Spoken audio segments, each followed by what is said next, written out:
Olá, seja bem-vindo, seja bem-vinda ao canal Pensamento Crítico. Hoje, neste vídeo, quero refletir com você como implantar um programa de governo de esquerda. Antes de iniciarmos essa nossa conversa, gostaria de pedir a você que assistisse este vídeo até o final.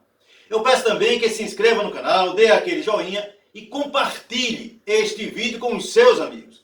Fazendo isso, você nos ajuda a chegar a mais pessoas. Nesse segundo vídeo da série Mudando o Brasil, eu quero tratar de como implantar as medidas econômicas e sociais necessárias para mudar o país na perspectiva de distribuir melhor as riquezas e, consequentemente, termos uma sociedade mais justa. Antes, porém, eu quero dar a minha opinião sobre uma polêmica criada nas redes sociais após comentários sobre o lançamento da candidatura do ex-presidente Lula no canal da Rita Von Hunt. Rita, depois de analisar o discurso do Lula de forma crítica, afirmou que votaria no primeiro turno em um dos candidatos da esquerda radical representados pelo PCB ou pelo P. Isso gerou uma grande polêmica. Pessoas criticando a Rita porque ela estaria fazendo o jogo da direita ao criticar o Lula e outras pessoas defendendo o direito dela expor as suas opiniões políticas. O que você acha disso? Bom, eu vou dizer o que eu acho. Primeiro, não se pode julgar a Rita por este vídeo. Algumas pessoas defenderam cancelar o canal da Rita. Quem conhece o canal da Rita Von Hunt sabe da qualidade dos debates que ela se propõe a fazer, e deixar de vê-la seria uma grande perda para a nossa formação intelectual. Segundo, esse debate sobre o voto útil, ele é antigo e o PT também já foi chamado de sectário por não compor arcos de aliança mais amplos. Os críticos de Rita deveriam saber disso. As décadas de 80 e 90 do século passado foram marcados por uma postura petista de autoafirmação e construção partidária. Em 82, por exemplo, o PT recusou-se a participar de alianças com partidos que eram oposição à ditadura militar, chamando-os de partidos da burguesia, e lançou candidatos a governador, a senador, a deputado estadual, a deputado federal em todos os estados, mesmo sabendo que não teria vitória eleitoral. O objetivo do PT era mostrar a sua cara, criar lideranças políticas, apresentar o seu programa, fazer um debate ideológico e se fortalecer enquanto partido de classe. Essa postura ela perdurou até o final da década de 90. Para você, o PT estava certo ou errado? Para quem lutava contra a ditadura, ele estava errado, porque o que importava naquele momento era derrotar a ditadura e restabelecer a democracia em nosso país. Olhando agora pelo retrovisor da história, quem poderia dizer que ele estava errado? O PT ele se tornou o maior partido de esquerda da América Latina. Possui a segunda maior bancada de deputados no Congresso Nacional, elegeu o presidente da República e governou o país por 14 anos, e 1/3 do eleitorado do país vota em seus representantes. Criticar as pessoas que buscam trilhar um caminho parecido não me parece muito coerente. Tem mais. Devemos confiar no discernimento do eleitorado consciente e politizado do país.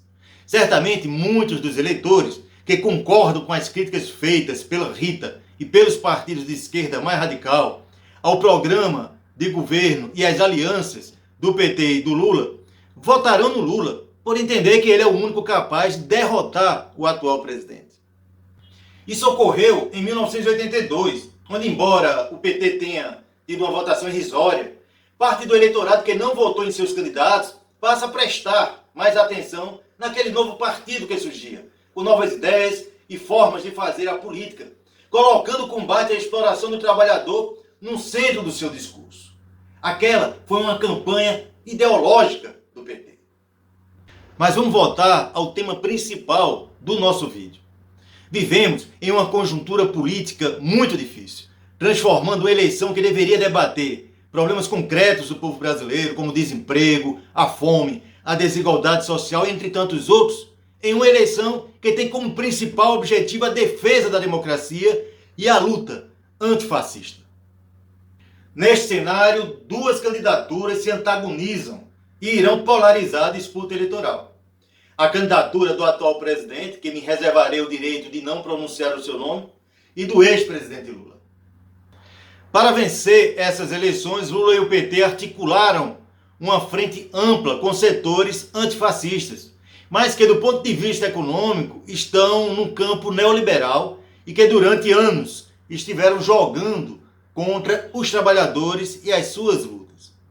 Essa é uma das críticas realizadas pela Rita e pelos demais candidatos do campo da esquerda radical.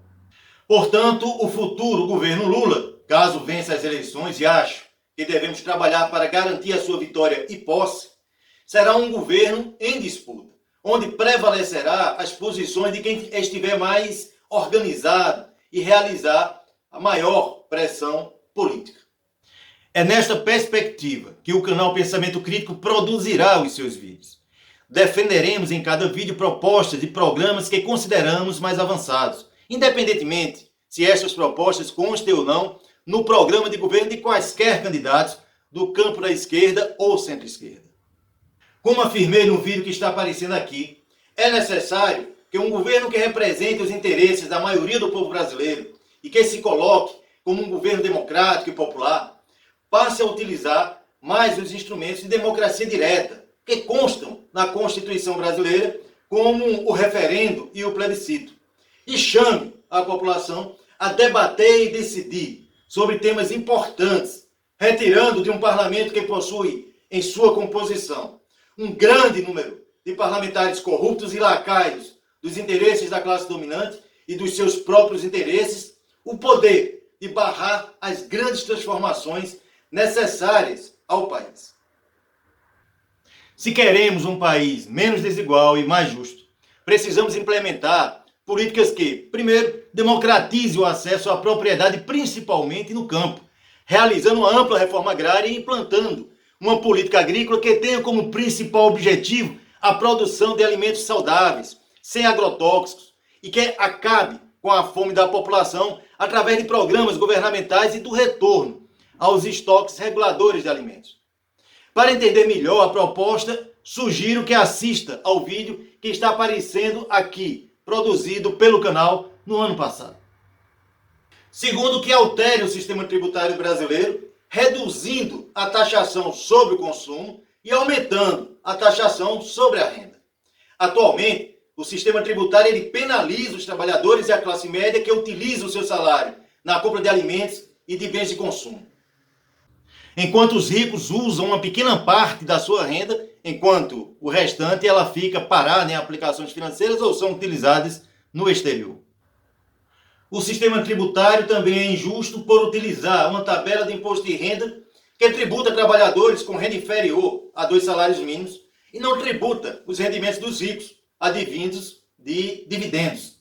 Ela é injusta por não taxar adequadamente o patrimônio, a renda e a herança, produzindo assim o aumento da desigualdade econômica quando poderia ser um instrumento de distribuição de riqueza. Para entender melhor essa proposta, eu sugiro que assista o vídeo produzido pelo canal que está aparecendo aqui na tela. Terceiro, realize uma auditoria da dívida pública do país, como determina a Constituição brasileira, analisando todos os contratos que levaram a esta dívida e a sua ilegalidade.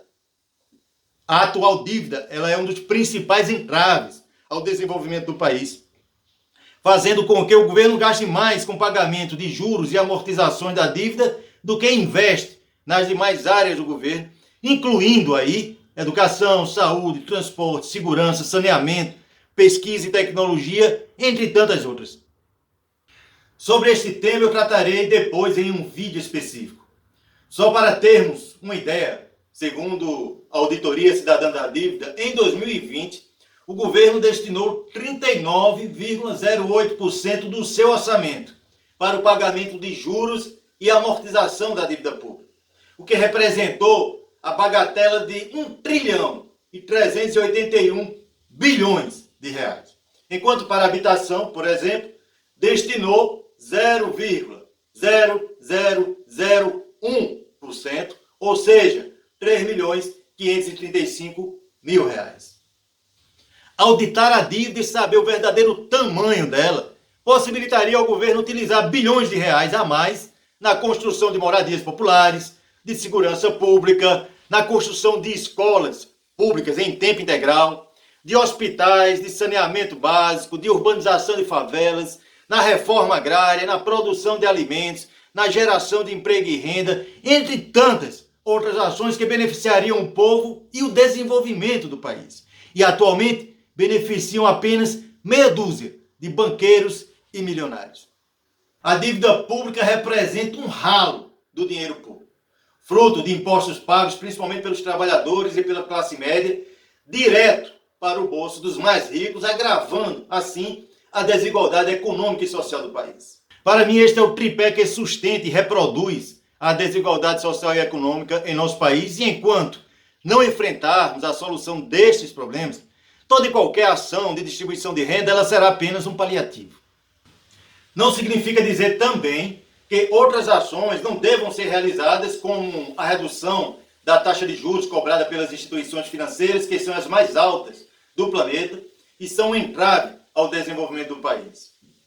É preciso também controlar o câmbio. A desvalorização do real em relação ao dólar, ela é prejudicial ao desenvolvimento do parque industrial brasileiro e à construção de um mercado interno. Outras medidas também são urgentes, como a revogação das reformas trabalhistas e previdenciárias, além da revogação da PEC 241, que congelou os investimentos em educação e saúde por 20 anos.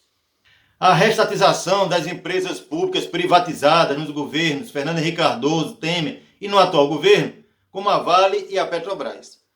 Como podemos ver, estas e outras ações que devem ser tomadas por um governo desenvolvimentista e de esquerda, por mexer com interesses de classes muito poderosas e que possuem seus representantes no parlamento, só serão possíveis se nós chamarmos o povo a debater e decidir diretamente através do instrumento do plebiscito. Porém, precisamos ter a clareza que isso só ocorrerá com a organização e pressão popular, pois o governo Lula, por ser um governo democrático diferente do atual, tenderá a ouvir os anseios populares e ser influenciado por eles.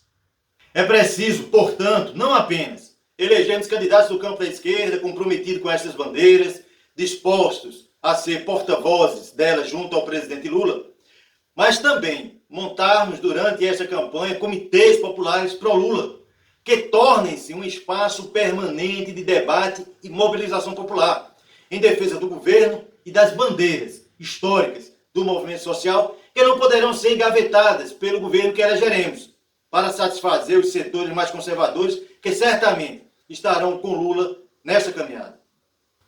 Compreender que a luta não se encerra na campanha eleitoral, na eleição e posse de Lula, mas continua durante o seu governo. Pois a esquerda terá que, além de lutar pela hegemonia do governo, terá também que lutar contra as forças bolsonaristas que não acabam com a derrota do atual presidente. No final deste vídeo aparecerá em sua tela a indicação de 2 vídeos do canal relacionados ao que abordamos aqui. Eu sugiro que assista os 2. Bom, vou ficando por aqui, espero que você tenha gostado do vídeo.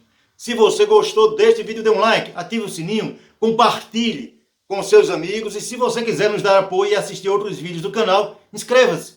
Um grande abraço e até o próximo sábado.